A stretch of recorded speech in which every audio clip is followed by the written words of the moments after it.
سبحان اللہ، کتنی کمال کی نیکی ہے درود پاک کہ اس کی برکت سے قرب مصطفیٰ نصیب ہوتا ہے، اور وہ بھی کس دن؟ جو سب سے مشکل دن ہوگا، قیامت کا دن۔ حدیث پاک، اس حدیث کے تحت میرات المناجی میں لکھا ہے، قیامت میں سب سے زیادہ آرام میں وہ ہوگا، قیامت میں سب سے آرام میں وہ ہوگا جو نبی پاک علیہ الصلوۃ والسلام کے ساتھ رہے گا۔ اور نبی پاک علیہ الصلوۃ والسلام کے قریب ہونے کا، قربت ہونے کا جو کس کو نصیب ہوگی، اس کا ذریعہ کیا ہے؟ وہ درود پاک کی کثرت ہے۔ اب آپ غور کر لیجئے کہ سرکار دو عالم صلی اللہ علیہ وسلم کے کتنا قریب ہونا ہے۔ قیامت کا دن تو مشکل دن ہے نا، پریشانی کا دن ہے، بہت سارے امتحانات ہوں گے۔ آج کل گرمی کے دن ہیں، تھوڑی دیر پنکھا بند ہو جائے تو ہماری حالت بری ہو جاتی ہے۔ ابھی پنکھا چل رہا ہے پھر بھی گرمی لگ رہی ہے، تو آپ سوچیں قیامت کا دن تو پنکھا نہیں ہوگا، سورج 1.25 میل پر، 1 میل پر ہوگا، زمین تانبے کی ہوگی، لوگ پیاس کے مارے پریشان ہوں گے۔ وہی بہت بڑی آزمائش ہے، مگر سبحان اللہ، میرے آقا کا اس گرمی میں کیا خوبصورت انعام ہوگا کہ اپنے ہاتھوں سے جام کوثر عطا فرما رہے ہوں گے۔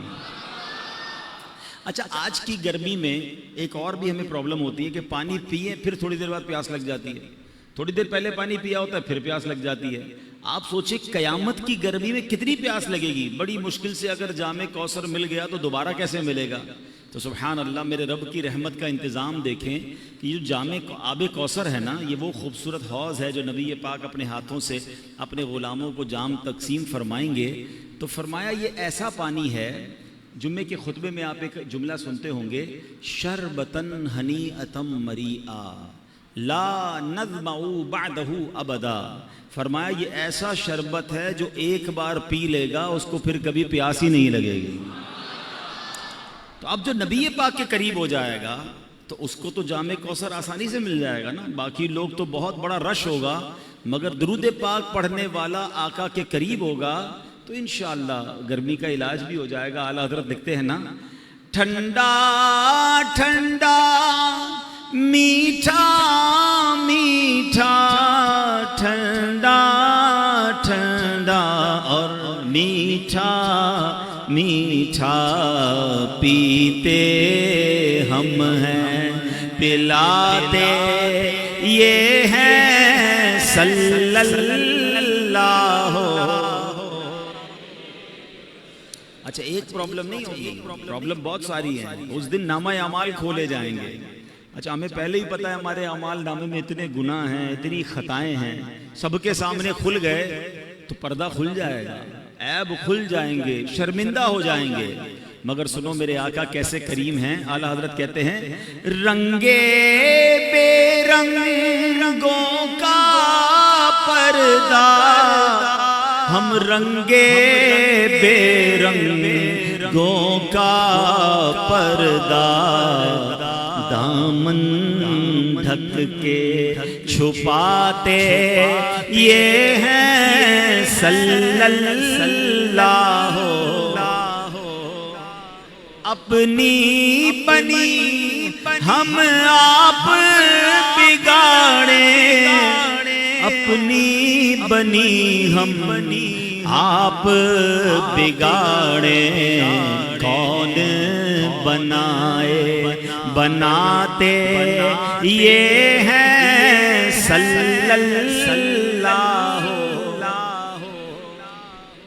تو یہ سمجھنا ہے ہر اسٹیپ پر قیامت کے دن، ہر مشکل میں ہمیں بار بار نبی پاک کی حاجت ہوگی، آقا کے کرم کی حاجت ہوگی، اور سب کو حاجت ہوگی، مگر جو قریب ہوگا اس کے کام تو اور آسان ہو جائیں گے نا۔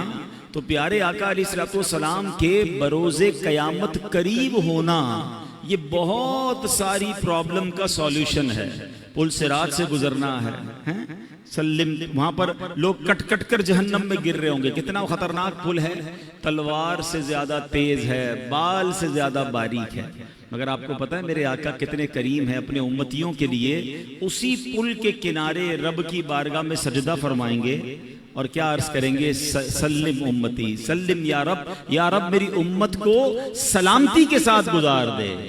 تو اعلیٰ حضرت کہتے ہیں، سلم سلم کی ڈھارس سے سلم سلم کی ڈھارس سے پل سے پار چلاتے یہ ہیں صلی اللہ.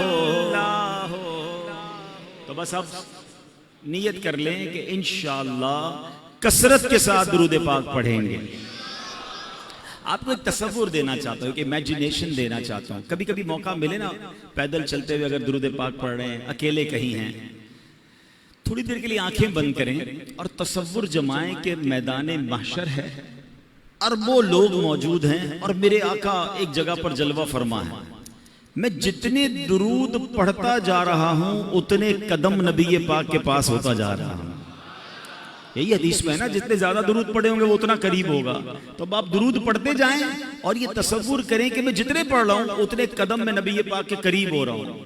اگر جس دن تصور بنانا آپ کا تسبیح رکھنے کو جی نہیں چاہے گا، آپ کہیں گے اور پڑھ لوں، میں اور پڑھ لوں تاکہ زیادہ سے زیادہ سرکار دو عالم صلی اللہ علیہ وسلم کے قریب ہو جاؤں. آج کل فضول کاموں میں اتنا لوگ وقت ضائع کرتے ہیں، موبائل فون پر، سوشل میڈیا پر گھنٹوں نکل جاتے ہیں، پتہ بھی نہیں چلتا کہ اتنے گھنٹے نکل گئے.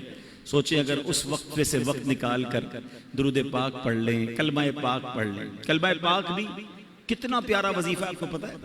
افضل الذکر، حدیث میں کہا گیا سب سے افضل ذکر کیا ہے؟ لا الہ الا اللہ. اب کتنا پڑھتے ہیں کلمہ پاک؟ اچھا اگر سوال کروں میں کہ جتنے یہاں موجود ہیں، مجھے سوشل میڈیا پہ سن رہے ہیں، کون کون یہ چاہتا ہے کہ مرتے وقت میری زبان پر کلمہ پاک؟ سبحان اللہ. ہر مسلمان چاہتا ہے. کیونکہ کیوں چاہتا ہے؟ حدیث پاک میں مضمون ملتا ہے نا کہ جس کا آخری کلام لا الہ الا اللہ محمد الرسول اللہ صلی اللہ علیہ وسلم ہوا، مضمون حدیث کا کلمہ پاک ہوا، وہ دخل الجنہ، وہ جنت میں چلا جائے گا. ہر مسلمان چاہتا ہے یا اللہ مرتے وقت کلمہ نصیب کرنا. لیکن تھوڑا سا آپ کے دل کے دروازے پر دستک دے دیتا ہوں، زندگی میں کلمہ کتنی بار پڑھتے ہیں؟ اس پورے ہفتے میں کتنی بار کلمہ پاک پڑھا ہے؟ مرتے وقت سب نے پڑھنا ہے، تمنا ہے، زندگی میں نہیں پڑھنا ہے. اگر آپ پڑھو گے نہیں تو عادت کیسے بنے گی؟